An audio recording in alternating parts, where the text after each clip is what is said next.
Usiku wa Oktoba 21 mwaka 2025, familia hii ilikuwa ikilala katika nyumba ambayo iko pembezoni na eneo hili, lakini hii leo familia ya watu watano wanalala katika eneo hili.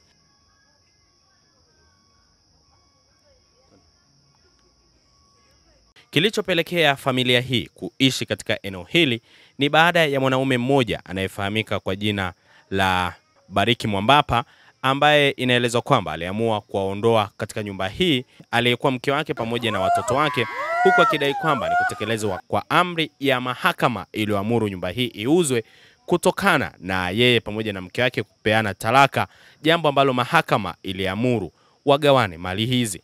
AyoTV pamoja na millardayo.com baada ya kuripoti ile taarifa, leo tumefika hapa na eneo hili linapoonekana ni eneo la jikoni, na hapa wanalala familia hii.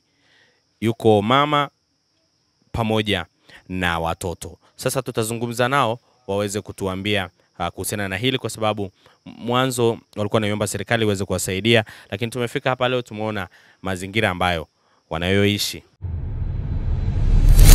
Kwa majina naitwa Tumaini Bariki Mwambapa.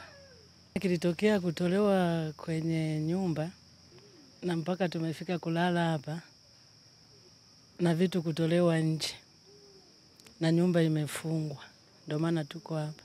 Tumepitia mateso mengi kulala kama hivi mnavyoona huku jikoni.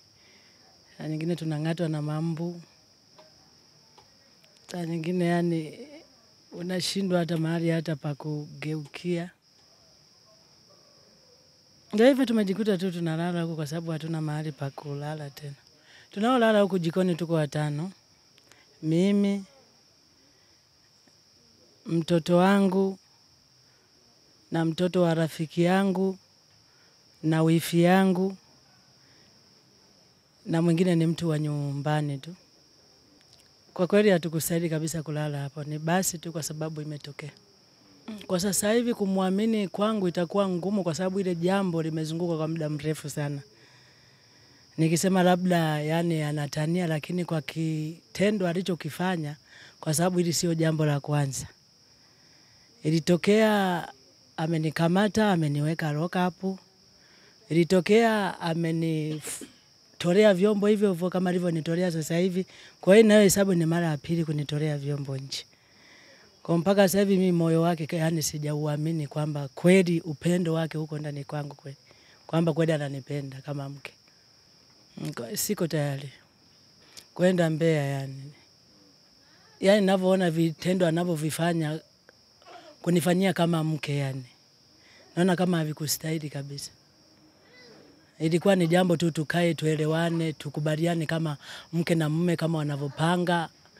Ndani watu kana kwamba maisha yetu tuyatembezeje, tufanyeje kwa maelewano kama mke na mume, lakini mimi hiyo haki kwake nimenyimwa yani haipo.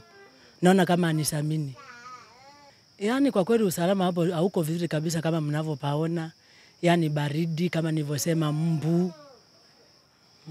Na ile banda lenyewe mnaliona jinsi lilivyoinama. Yamkini likatuangukia saa yoyote. Kwa kweli usalama hapa haupo kabisa. Na watoto wa kike tunao sehemu moja. Vibaka, saa nyingine mambo huko nje anapita usiku na mchana. Jina langu naitwa Piana Bariki. Tokea jana baba ametufukuza ndani, tulipotolewa vitu nje hapa, sasa tukao tuna mahali pa kwenda. Kwa hiyo ikabidi tujiegeshe hapa kwa muda, tukisubiri ni nini mwafaka wetu. Hamna mtu anaweza kuwaza hivyo. Sijawahi waza kabisa. Maana baba alikuwa ni mtoto, sio alikuwa ni mtu mwenye upendo kabisa. Yani sijategemea hata kwamba kile saa ile na ile jana nasema baba ni kweli unatutoa hapa nje na unaondoka. Sikutegemea ni kwamba atatuacha hivi kwa kweli. Sijategemea kabisa. Kwa maana hiyo hili tukio halitakusaulisha, utajenga chuki na baba yako? Baba yangu bado nampenda sana tu, maana hajawahi kutuonyesha chuki hata siku moja, ila tu ni kwa sababu ya ile swala la kuuza nyumba ndio imempelekea kuwa hivi. Tumeona kwenye mtandao watu wengi walikuwa wanazungumza wanasema kwamba wewe kama mtoto labda pengine ukupaswa kuingilia hili kabisa. Sasa ukiangalia yenyewe sasa mgogoro unavyoendelea, vitu ambavyo baba anafanya, maana kuna kipindi hadi alimpeleka mama mahabusu na akakataa kumtoa kabisa. Hata sisi tukiangalia unaona kabisa yani mbona hivi yani ni kitu cha kwenda kuangamiza kabisa, wanataka kugawana mali. Hii nyumba wanasema wanauza milioni 70, lakini ukisikia wateja milioni 70 hawafiki. Mtu anaishia milioni 30, anaishia milioni 40. Kugawana hapo umpe na dalali ufanyaje hiyo? Hapo ile inakuwa ni shilingi ngapi? Kwa yani inakuwa kama tu ni kupoteza hela, bado hapa walipa madeni anaowadai, bado hapo tena aseme ni mtaji, akatafuta tena na nyumba huko sijui ndo Tukuyu.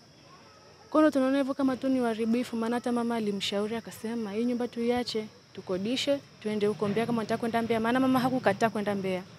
Ila sasa baba lengo lake lilikuwa ni kuuza hii nyumba. Akasema kwa kweli hiyo haiwezekani kwa mama kule Mbeya hadi kamfanya arudi huko aendelee na maisha. Maana mama ndo ameshazoea huku, biashara zake ziko huko. Sasa kwenda tena kule kuanza moja tena na kusema kuuza nyumba, hauwezi jua leo na kesho itakuwaje. Tuliona jana kwenye video ulikuwa unasema kwamba mkienda Mbeya labda mazingira kule sio sawa. Labda pengine baba akisema hayuzi tena hii nyumba itakodishwa, nye muhamie Mbeya, utakubali? Hakuna shida, ili mradi tu kuna nyumba. Tunasema kule maisha kisipokuwa mazuri kuna mahali tunakuja kuegemea. Kwa kweli hata mimi sina shida kuhusu hilo. Na ni makubaliano yao wao wakubaliane kwamba iko hivi kuliko ugomvi. Maana kweli kuuza nyumba kwa hizo bei wanazotaja yani unaona tu ile inaenda kupotea tu bure. Majirani wamewasaidia vipi kuhusiana na ile sakata? Mara ya kwanza tulivyofukuzwa hapa, maana sio mara ya kwanza, walitusaidia tukahamisha vyombo kwa jirani hapo. Hivyo kwa hata jana tulivyoondolewa hapa kwa anasema basi tuhamishe tusaidiane hata kubeba vyombo vichache ndo.